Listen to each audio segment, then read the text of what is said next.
பல கருத்து கணிப்புகளை திமுக, அதிமுக வெல்லும் அப்படின்னு கூறினா கூட ஒட்டுமொத்தமாக அந்த முடிவுகளை தாவேகாவின் பக்கம் திருப்பி அந்த தாவேகாவினுடைய வெற்றி இன்றைக்கு தனிப்பெரும் கட்சியாக உருவெடுத்ததா அப்படின்னு பார்த்தோம்னா உருவெடுத்திருக்கிறது. ஆனால் திமுகவினுடைய மிகப்பெரிய ஒரு பின்விளைவை சந்தித்ததற்கு காரணம் அதனுடைய கூட்டணிகளாக இருந்த மதிமுக உட்பட IUML, VCK, CPI, CPM போன்ற கட்சிகள் இன்றைக்கு தேர்தலுக்கு பிந்தைய கூட்டணியில இவர்களுக்கான அந்த நிலைப்பாட்டை மாற்றியதன் விளைவாக தொங்கு சட்டமன்றத்தில் இருந்து அவர்கள் காப்பாற்றப்பட்டனர்.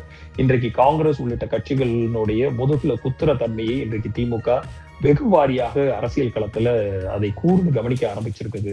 அப்போ மக்கள் ஏன் இந்த மாற்றத்தை தேர்ந்தெடுத்தார்கள் அப்படிங்கிற அந்த ஒரு கேள்வியிலையும் அரசியல் ஆய்வாளர்கள் கூறக்கூடிய மிக முக்கியமான காரணங்கள் எப்பவுமே மாற்றம் வேண்டும் என்ற ஒரு மனநிலைமை மக்கள் மத்தியில் இருந்துச்சு.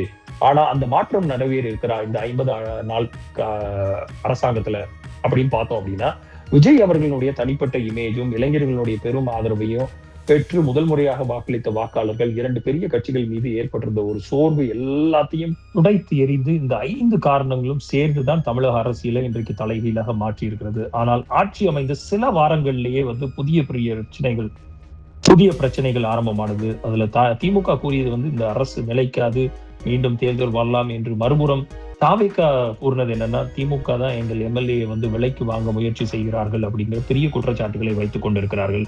அதற்கு DMK தொடர்ச்சியாக தாவேகா குதிரை பேரத்துல ஈடுபடுகிறது அப்படிங்கிற அந்த ஒரு குற்றச்சாட்டை தொடர்ச்சியாக எழுப்பி கொண்டு வருகிறார்கள்.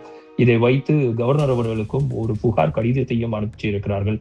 ஏன்னா திரு வைகோ அவர்களுடைய சமீபத்திய பேட்டியில 2 திமுக டிக்கெட்ல வின் பண்ண மதிமுகவினுடைய MLA-க்களை ரிசைன் பண்ண சொல்லி திரு விஜய் அவர்கள் கூறியதாகவும், அதுக்கப்புறம் நாங்க பிரச்சாரம் பண்றதுக்கு நானே வருவதாக கூறியதை வைத்துக் கொண்டு இன்றைக்கு திமுக ஒரு கடிதத்தை ஆளுநரிடம் புகாராக அளித்துள்ளது. இந்த இரு தரப்பையும் ஒருவரை ஒருவர் குற்றம் சாட்டி வரக்கூடிய இந்த சூழல்ல இந்த சர்ச்சை அரசியலை சூடுபிடிக்க வைத்திருக்கிறது அப்படிங்கறத மட்டும்தான் நம்மளால பார்க்க முடியுது.